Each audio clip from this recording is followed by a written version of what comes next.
Welcome to the Friday at 4 podcast series with your host Charles Luttrell and co-host Steve Kent.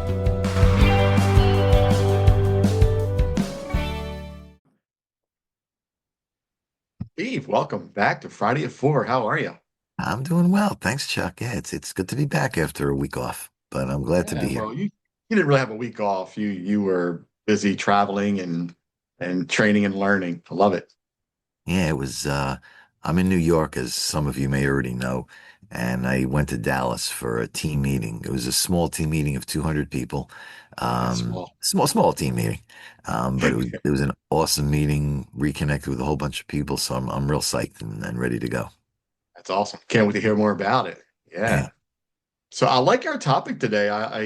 We threw around earlier today, and I think this is I think our audience is going to like it too because I think there's a lot to be, and we might not going to get to all of it when we talk about this today, but Right. maybe another episode can follow up with this. But I think it's an important topic, and it all revolves around credit. Yeah. Yeah, Generically speaking, the country and the whole financial system revolves around your credit score. yeah, And that there are three major credit bureaus, and they look at every single thing that you do, whether you know it or not. Now, do you pay bills on time? Do you bounce a check? Um, all kinds of stuff. Excuse me, I have a really bad cough. I know that sucks. So, hope I last through this. So, what happens is there's really two types of credit. There's your personal credit and your business credit. I'm sorry, I apologize. Yeah, no worries. So on the personal, we'll try to get to both in here. On the personal side, the credit really comes from a bunch of different things. It could come from, again, whether you bounce a check or not. A lot of it comes from your credit cards. So if you use the card, do you pay it back in full? Do you pay the minimum credit or the minimum balance due? Are you late? Again, I'm sorry. Are you late with your monthly payment? Do you pay just the minimum? Do you pay more than minimum? And they track this over time. They track how many credit cards you have, how much the available balance is on each of your cards. And there's all kinds of ratios they look at. So, as the example, if you're looking to buy a house, they say, for example, the cost of the house, so your monthly payment plus taxes plus whatever else, as a percentage of total income, basically known as debt to income ratio when you're buying a house. Well, the same thing with credit cards. They look at, let's say Chuck has three cards totaling $10,000 of available credit to charge. Well, Charles, because he has the $10,000 available, you would think, as a normal person thinking, because you don't know any better and they don't want you to know any better, you could charge the entire $10,000 because that's the limit they gave you. Now, whether you pay it off in full or not, they are going to ding your credit and your credit score will go down because they also have a ratio, and I don't remember exactly what it's called, but they want you to keep of that 10, in this example, of that $10,000 available. They may sit there and say you can only use 1,000 of that 10,000 before your credit score goes straight down. Yeah. So, as a logical person, you should sit there and say, I'm confused. I do Right. this all the time. I'm Oh, wait a confused. minute. I can't use 10,000 on my credit card? Hold up here. Exactly. You Right? read my mind. They Yeah. give What? me 10, but they tell me I can only use one, and then they ding me. Yeah. What's going on here? What gives? That's the game they play. Yeah. Nobody really knows, to my knowledge, nobody really knows what, why, how, who. They just come up with these rules, whoever they are, Yeah. and they say you can only use 5%, 10% before you run into a problem. Yeah. But then they got you because, okay, so now you can use 10%. Let's say in this example was 1,000. So Charles says, you know what? I'm smart. I'm going to go apply for another credit card. I want that 10,000 to go to 12,000. Now, you go to the local bank, finance company, whatever, and you apply for another card for a $2,000 additional balance or additional credit line. If they give it to you, it goes against your credit because now you have another card. And will it be too much for your income to pay? Even though you can only use 10%, it's still too much for your income to pay. Right. So I sat there one day and I went, I'm confused. And to this day, I'm still confused. Okay. As any American should be. I, again, it's me. I think it's me. I'm not so sure. Could just be the system. Yeah, the system. But they want you to go out and charge, and they tell you only pay the minimum balance due, which, if that minimum balance, if you're lucky, will only pay the interest on what you charged. And the reason they want that to happen is if all you keep paying is the interest and never pay the amount you actually charged, Yeah. you will continue to pay interest pretty much until the day you die. The day you die. And Yep. that's what they count on. They Yeah. count on people not understanding the system. Yeah. They count on people following what they're told, which is pay minimum. And you know what gets me is I know you're going to talk about this in a split second. I know it, but I wanted to I wanted to I wanted to be the guy to say this. Okay. What gets me is let's say you go out and you want to buy a car. Hmm. And well, we got to check your credit. So they got to check your credit. And guess what? Bing, it hits your credit score. Right. Now your credit score drops because you were checking your credit. Correct. Make that make sense, right? That's the one that I'm okay with hitting my credit score if I open an account and Mhm. it's 10,000 and now it's 30,000. I'm okay with that, right? But I go out and want to buy a car and you're checking my credit score and you want to Mhm. hit that at least 4 to 6 points Right. because I checked it, make that make sense, right? That's the one that Okay. gets me. So here's my answer. And again, my answer. Excuse me. Let's go back to the example. $10,000 of available credit. You've charged 1,000, and that's all they really want you. Bless you. Okay. All right. That's all they really want you to use is that 1,000 of the 10. Now you go in and say, let me buy a car or look to buy a car. Yeah, we're just looking, right? Yeah. Right. Just looking. But Yeah. when they go in and run the credit to see whether you have enough available and your income and all that stuff, the reason your credit score goes down is Right. because they think if you buy that car, you're, instead of owing 1,000, you're going to owe 1,500 for the next month's payment. And what if you don't pay it? Now you're going to owe 2,000 because the next month's car payment, and then 2,500. So they're going to watch that ratio of what you charge to what you're available continuing to like come closer and closer.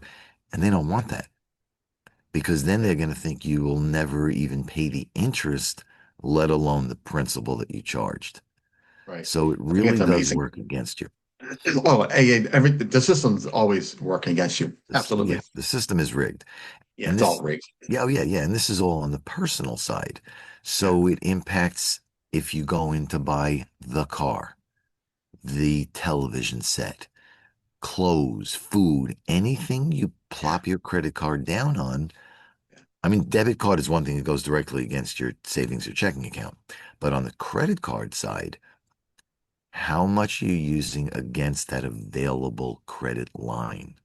right, 1,000 against the 10, 2,000 against the 10.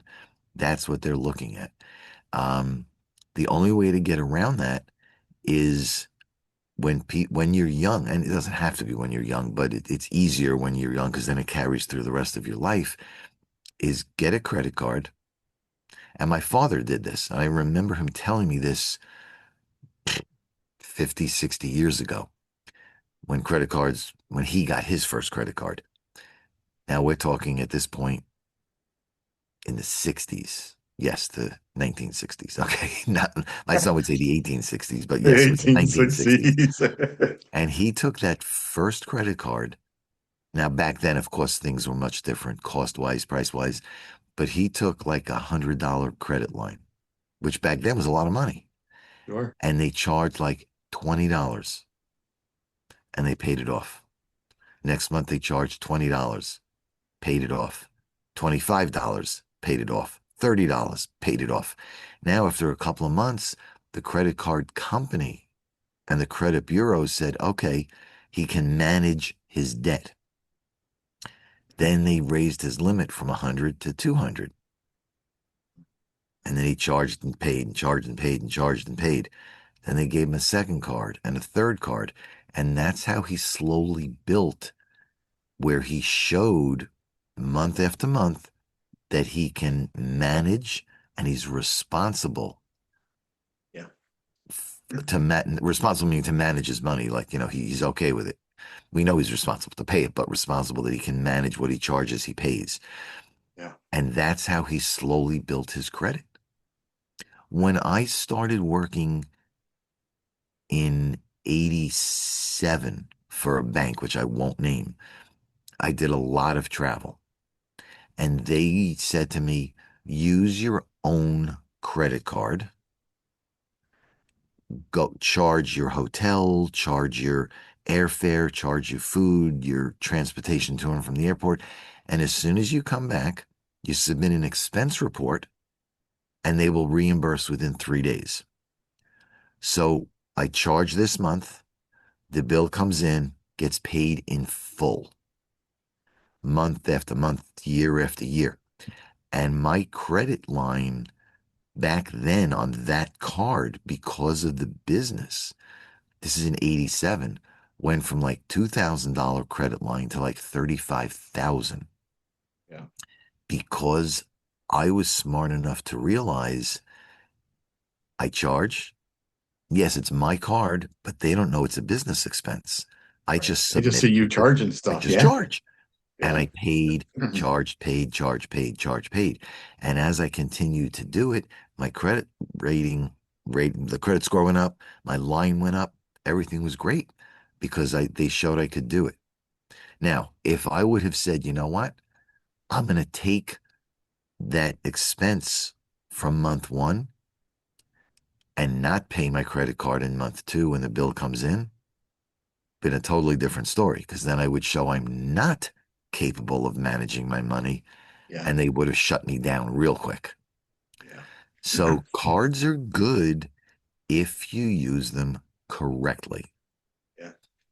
Which we know 99% of Americans aren't able to because of, what we're going through with the economy and stuff, where some of us are Sure. using them to survive. Correct. And which ties to our next point, right? I think we can segue to this since you start Great. talking about it, the business part of it, right? So Yes. you got the personal side, you use that for business, but now you're a small business owner and Right. you want to build that business credit. There are cards out there that will allow you to build business credit, correct? Yes. Yeah, talk Yes. about that a little bit. Okay. So before we get into that, and that is exactly what I want to talk about, but I want to just put a little something in first. There is personal credit and there's business credit. Two completely Completely separate different. things. Yeah, And it completely. is important. And again, a lot of people don't know this because they were never taught. Right. But do not use where you can. Do not use your personal credit on the business side. And there are a lot of reasons why. So, the same logic of taking a personal card and in my father's example, $100 pay it off, $100 pay it off. Do the same thing on the business side. Start with because you may be a new business without a track record. If you get a card, you may get a $500 limit, $1,000 limit because you're an unknown quantity. They don't know whether you're going to pay it back. Right. So again, start small, charge something, pay it back. Charge something, pay it back. Establish that you can manage your money and you're responsible. Yeah. Once you start to build on the business side, you'll get a larger line on a card. You could get multiple cards. Now you have an overall bigger line because as your business grows, or even for it to grow to begin with, how do you buy the inventory? How do you Yeah. buy that piece or pieces of equipment? Yeah. Your fleet of cars and vans that Right, you need. Yeah. right. Yeah. Now, there is a phrase out there, and again, some people know this, some people don't because they've never been taught. There's a phrase or an acronym called OPM, which means other people's money. Funny. So, Yeah. and I've said this before, and I'm going to say it now in context, then we'll come back.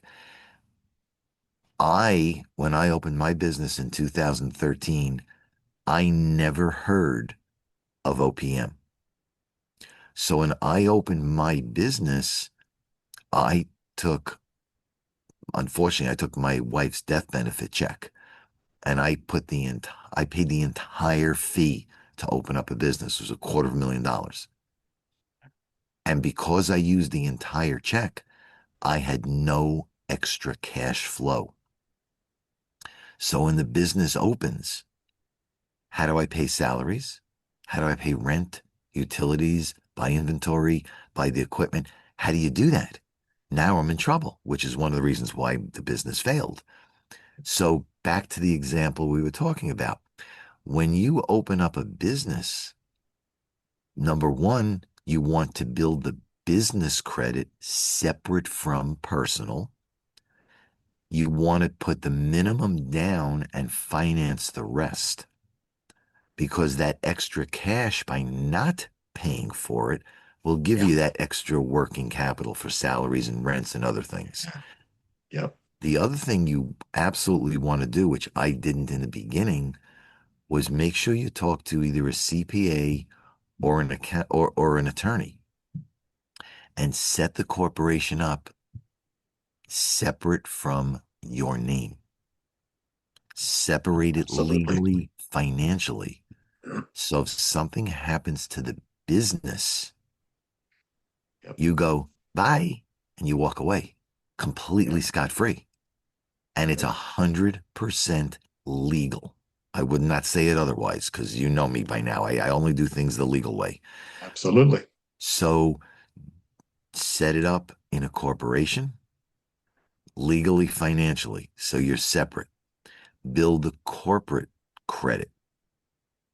So you can buy the inventory, you can buy the equipment, you can pay salaries, pay rents, Yeah. because most businesses have that, I'm going to call it a learning curve or a lead time till your name gets out there, till people start to buy your product or service. Yeah. You have the expenses in the beginning, you don't have the income to offset the expenses. Yeah. One thing I want to mention too is that I thought of it as you were talking, because it happened to me in all three of my businesses. If you're early on in the game Mhm. and you're not going to get that business credit because I go through the process of applying for either a loan or the credit card for the business. You get through all the process, and then, man, somewhere in the middle, near the end, you're almost finished, and they hit you with the, do you have at least 100 to 200,000 revenue coming in? Now, obviously, you can't lie because you're going to have to Right. show the numbers. Correct. You Correct. click no, boom. Well, then you're out of the game. You don't get Right. the credit, you Right. know? So I wanted to mention that because I think a lot of people are fooled by that. And that's why all of my businesses have been bootstrapped, which means I don't borrow other people's money. I don't do credit. I did it on my own. What I can afford to get, I do. Right. Use personal as well, which we Hmm. shouldn't mix, but in this Yep. case, you have to, as you know, in an Right. LLC, you can Hmm. do that. But I want to mention that because it hit me when I first started this. I'm like, well, why can't I get any credit? And I think, well, they want to see that you're making money first. They don't want Correct. to, even if you're Correct. making 10,000, 20,000, it's still not enough. They Yeah. want they want that high dollar amount to know that they're going to be Yep. secured with what they're giving you in that credit. Right. Right. So Yeah, there are a couple of options, and there is no right or wrong. Everybody's different. Every situation is different. sure. One option says, okay, I want to borrow 100,000 to your example. I want to buy 100,000.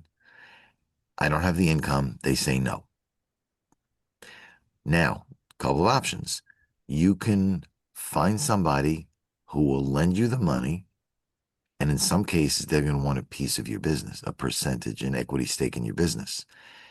If you're willing to do that, make sure you find an attorney. Make sure that there is a buyout clause that once you pay back the 100 grand, maybe plus some interest, you now retain 100% of the business. Very critical, because if you don't do that, they're going to maintain a percentage forever until you As you wise up. At grow, that point, they lent 100 grand. They may end up getting back 1 million until you get couple wise. million, yeah, So right. again, get an attorney for that. Yeah, Um, Another option is some place may person, bank, whatever, may lend you money, use your building if you own it as collateral. mhm, They may take your inventory as collateral. So if you don't pay it back, they take your building, they take your inventory. But if you can't pay it back, you have no money, basically let them take it, you walk away, right? yeah. Not And the really what you scary want to thing do, is, but yeah, and the scary thing how it's all ties to all of all these decisions you make, personal and business, it really affects that score, which is what we're really yep, talking about, yep. is everything you do, they're looking at it 24/7, Hmm. hourly, by the minute, by the second. Everything is rolling. And every decision you make, your credit score might be 650, and tomorrow it might be 700. Next week it might be 550. All depends on those decisions, right? Yeah. That's a great point. And in today's day and age, with electronics, I'm talking from the electronic state or frame of reference, everything is tied to everything. Yeah. They know your bank accounts. They know what your assets are. They tie into the IRS to see if you have any liens or anything outstanding. They Yeah. even know if you owe child support and alimony. I mean, they know everything because it's electronic. You cannot hide it. And I know you remember this. Back in the day when you would go apply for a car, it Mhm. took you a week. You walked in, you filled paperwork out, they mailed it, and they'll say, Right. we'll call you when we get the paperwork back. And then we get the decision. Today, you walk into a car dealer, you know within 30 seconds whether you get a Correct. car or not. I Correct. mean, things have really changed because they want to give it to you right now. Get them on it. Get Yeah. them that credit. Let's get them going. Get them that car. Get them that truck. Get them that building. Let's go. Yeah. Get it going. You know? They know what they're doing. Yeah. They know. They know that people in today's day and age, they want it and they want it now. Now we can't wait. And Yeah. if you don't do that, they're going to walk away and find another dealership, another car to buy from somebody else who will do it for them. Yeah. Yeah, and they've kind of played against each other, and they've raised the bar so that they have no choice. Yeah. It's Yeah. sad, but that's what it is. That's Um, why I said how quickly your credit score can change because yeah, what you do today, it can change tonight, tomorrow. Mhm. You could wake up with a different credit score tomorrow, So I'll you give know? you a perfect example with no numbers. I've said, and I've made no bones about hiding this, that when I opened the business in 2013, 2 years later, the business failed. I was deep in debt. I did go bankrupt. And I think I've made that pretty clear before. And again, I'm not looking to hide it. Yeah. Now, when you declare bankruptcy, and I'm assuming this is federal. Again, I'm not an attorney. I don't know this. I'm in New York, so I don't know. Um, three credit bureaus. My understanding, and I was wrong, but my understanding was in 7 years, it rolls off your credit bureau and then your score goes up. Well, 7 years later, two of the three rolled off, not the third one. Wow. And I'm waiting for my score to go up, and it's not. A couple of months ago, I look at my credit score because I have cap one. So when you log in, they give you the credit scores. I go in month one and I have a score.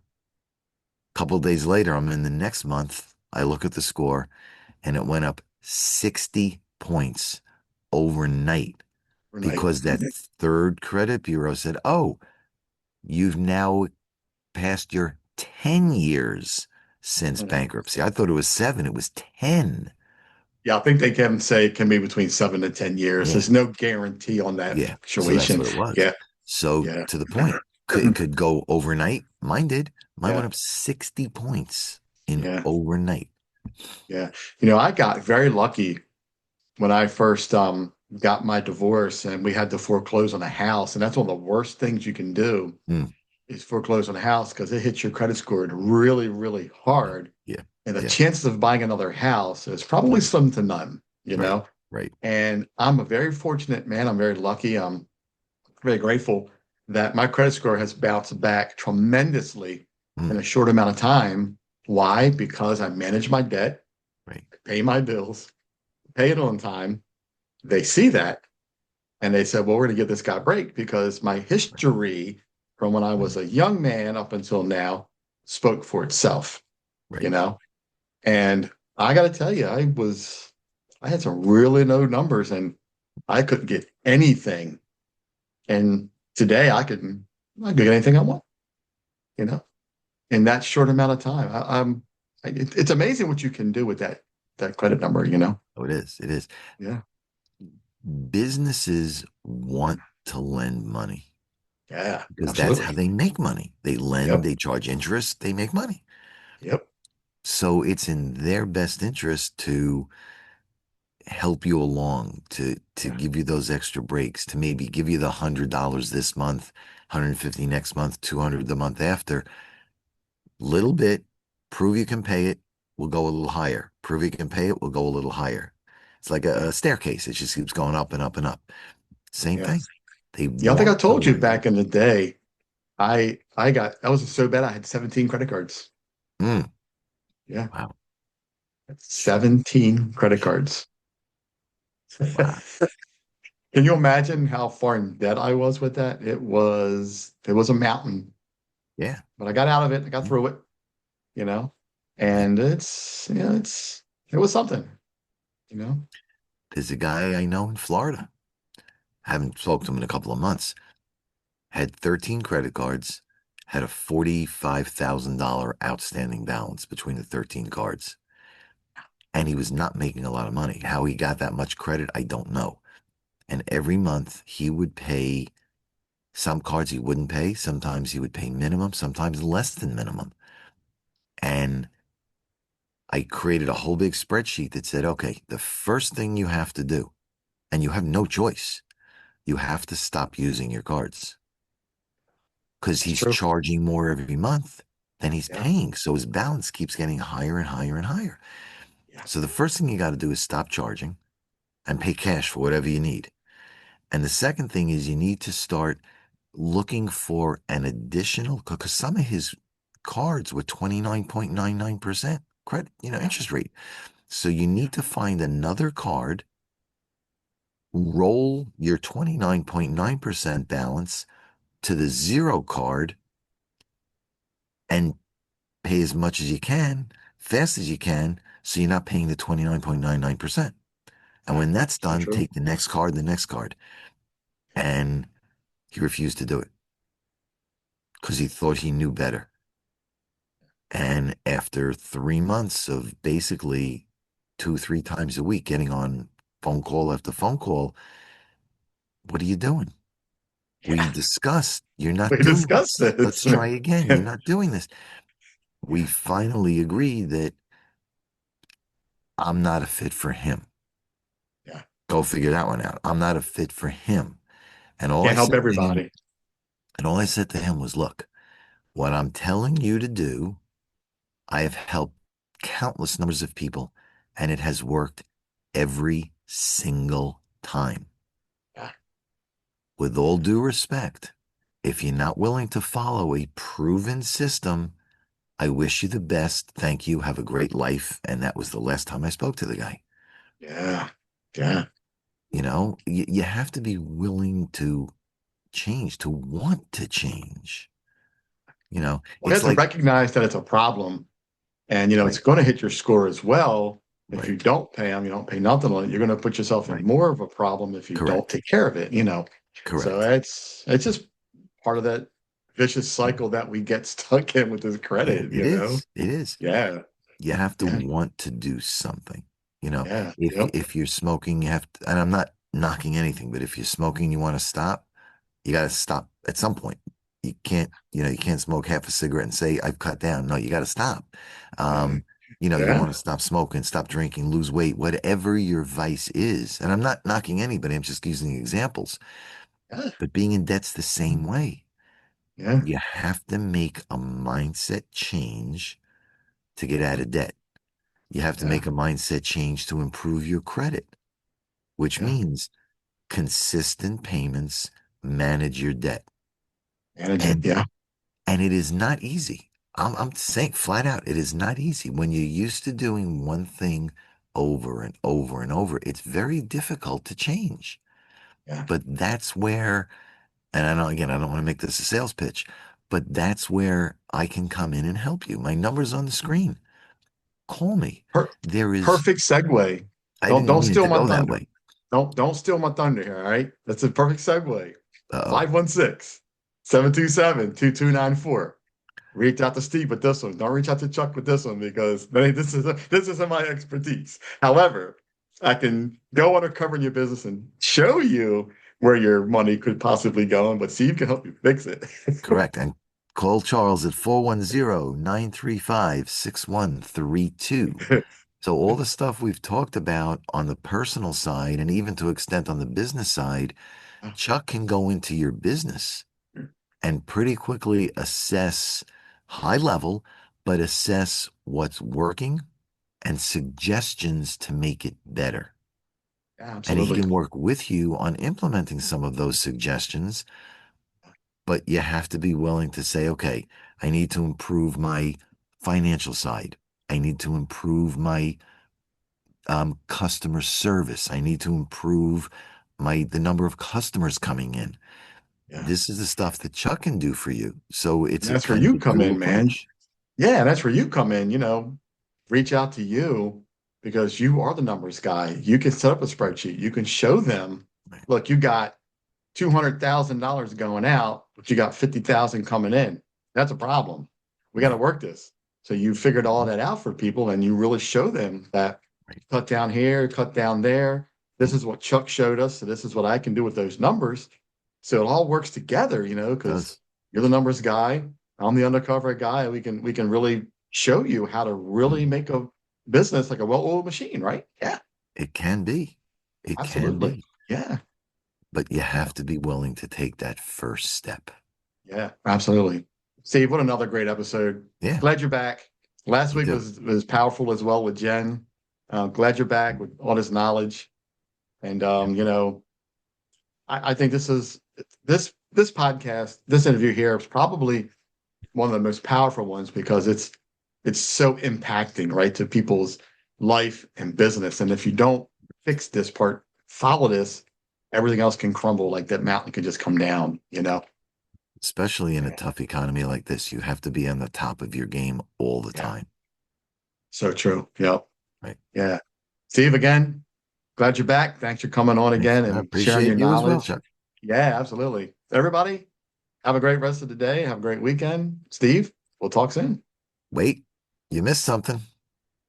You got it. Say, well, It's Friday at 4 because it's 4 o'clock somewhere. there you go. Come on, I got to do that. It's just become part of my psyche. I got to do that. It's Okay. part of our thing, man. Yeah, absolutely. I love that part, man. You know, I even got Jen to say it last week. I don't know if you listened to the interview or not, but even Jen said